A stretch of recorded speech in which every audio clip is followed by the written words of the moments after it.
আলাইহি ওয়াসাল্লাম ছিলেন মধ্যম গড়নের একজন ব্যক্তি। কোন গড়নের?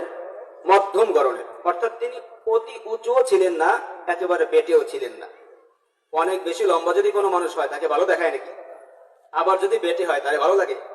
নবীজি সাল্লাল্লাহু আলাইহি সাল্লাম ঠিক মধ্যম গড়নের ছিলেন। শামাইলে তিরমিজির মধ্যে আসছে, অর্থাৎ যেমনটা হলে পারফেক্ট হয় সব থেকে ভালো লাগে, নবীজি ঠিক তেমন ছিলেন। সুবহানাল্লাহ। নবীজি সাল্লাল্লাহু আলাইহি সাল্লামের এই কপালটা ছিল খুবই উন্নত। সুবহানাল্লাহ বলবেন না? নবীজি সাল্লাল্লাহু আলাইহি সাল্লামের এই ভুরুদয় ছিল সরু চিকন, কিন্তু এই পাপড়িগুলি ছিল খুবই ঘন। সুবহানাল্লাহ। এই ভুরুদয় জোড়া ছিল না, পৃথক ছিল, কিন্তু এই দুই ভুরুর মাঝখানে একটা রেখা ছিল, রগ ছিল। নবীজি যখন রেগে যেতেন তখন ওই রগটা ভেসে উঠত। সুবহানাল্লাহ। নবীজি সাল্লাল্লাহু আলাইহি সাল্লামের এই চোখের যে মণি আছে না, কুচকুচে কালো ছিল। সুবহানাল্লাহ। এই মণি যদি ঘোলা থাকে ভালো লাগে নাকি? নবীজির এই মণিটা ছিল কুচকুচে কালো। আর এই যে পালকগুলি, এগুলি ছিল খুবই লম্বা লম্বা।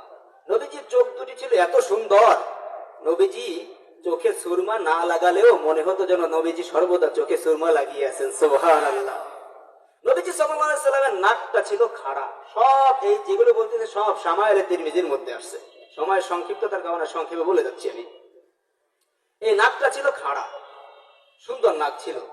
দর্শক তাকিয়ে দেখলে তার কাছে মনে হতো যেন এই নাক দিয়ে নূর ঝরে ঝরে পড়ছে। সুবহানাল্লাহ।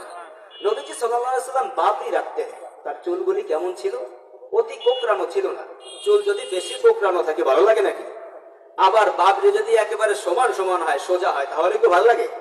নবীজির চুল অতি কোকড়ানো ছিল না, আবার সোজাও ছিল না, সামান্য ঢেউ খেলানো ছিল, দেখলে মন জুড়িয়ে যেত। সুবহানাল্লাহ। নবীজি সাল্লাল্লাহু আলাইহি সাল্লামের এই হাত পায়ের যে জোড়াগুলি আছে, এই জোড়াগুলি ছিল খুব মোটা, অর্থাৎ শক্তিশালী ছিলেন। সুবহানাল্লাহ।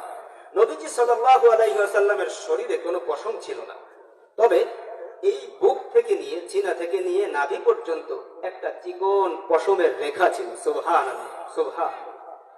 নবীজি সাল্লাল্লাহু আলাইহি সাল্লাম কেমন সুন্দর ছিলেন? সাদা সুন্দর ছিলেন না, কেমন যেন দুধে আলতা মিশানো হয়েছে, লালচে সুন্দর ছিলেন। সুবহানাল্লাহ।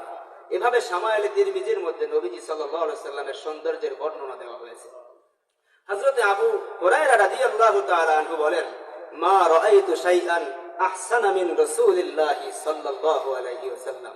শুনবে আমার নবী কেমন ছিল?